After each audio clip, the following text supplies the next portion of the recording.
হ্যাঁ ভিউয়ার্স, আজকে মোরা রান্না করবো চিংড়ি মাছের মালাইকারি। কিন্তু এটা যে কিভাবে রান্না করবো হেইডেই মাথায় ঢুকতাছে না। জোলা কেমনে যে রানমু পাইছি একখান বুদ্ধি, মাথায় এতক্ষণ পড়াইছে বুদ্ধি। তো হগল্ডি মিলকে চলো মুই কেমনে রান্ধি। প্রথমে এইরকম আস্তে আস্তে চিংড়ি মাছ একটা বোলের ভিতর লইয়ে লমু, বাজার দিয়ে কিনগে আনছি। দেখতেই তো পাইতেছেন এগুলো সদ্য সদ্য চিংড়ি মাছ। তো এইরকম করিয়ে চিংড়ি মাছের দাড়ি মারি হগল হালাইলমু। ইয়া না হালাইলে তো আর খাওন যাবে না চিংড়ি মাছের। আস্তে আস্তে করিয়ে কাট গেলমু। তবে চিংড়ি মাছ বেশিক্ষণ ভিজান যাবে না, হেলে কিন্তু এর অবস্থা কাহিলছে। মোরা সবাই মিলগে চিংড়ি মাছ কাটতাছি, অনেক চিংড়ি মাছ আনছি।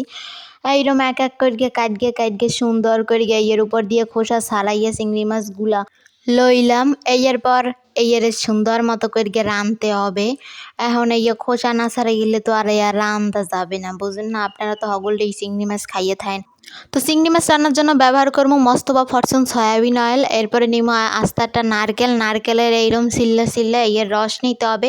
তো কড়াইতে দিয়ে দিলাম তেজপাতা দারচিনি সব একলগে মিশিয়ে এইরকম মিক্সার করিয়ে লইলাম। চুলাটার আঁচও একটু বাড়াইয়া লইলাম। এরপরে এক এক করিয়ে পেঁয়াজ কুচি এলাই সব দিয়ে একবারে মিক্স করিয়ে কষাইতে হবে, মরিচ বাটা দিয়া সব একলগে মিক্স করিয়া। আপনারা চাইলে আপনাকে পরিমাণ মতো জিনিস মশলাপাতিও দিতে পারেন, যে যতটুকু খাবে। এরপর এর মধ্যে দিয়ে দিলাম আদা বাটা। এই আদা বাটা দিতে হবে একটু পরে, নাইলে হবে না। কারণ হলো আদা বাটা একটু বেশি পোড়া লাগলে হেলে আর খাওয়ান যায় না। এর মধ্যে দিয়ে দিলাম হলুদ বাটা। হলুদ আপনাকে পরিমাণ মতো দেবেন, নাইলে আর খাইতে পারবেন না। এরপরে এর মধ্যে কাটা চিংড়ি মাছগুলো দিয়ে দিলাম। কিন্তু বেশি ভাজা যাবে না, এইরকম লাড়াইয়ে সারাইয়ে রাখতে হবে অল্প মিডিয়াম আছে।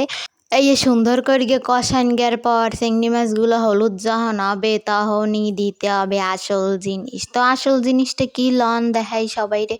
এখানে দেখেন মগো চিংড়ি মাছগুলো সুন্দর করিয়ে কষানো হইয়া গেছে। এরপরে এই তোলা নারকেল বাটার দুধ দিয়ে দিমু। সুন্দর করিয়ে দুধ দিয়ে নাড়াচাড়া করতে হবে। তবে যে যতটুকু চিংড়ি মাছ টানবেন হে অতটুকু দুধ দেবেন, এই হলো মোর কথা।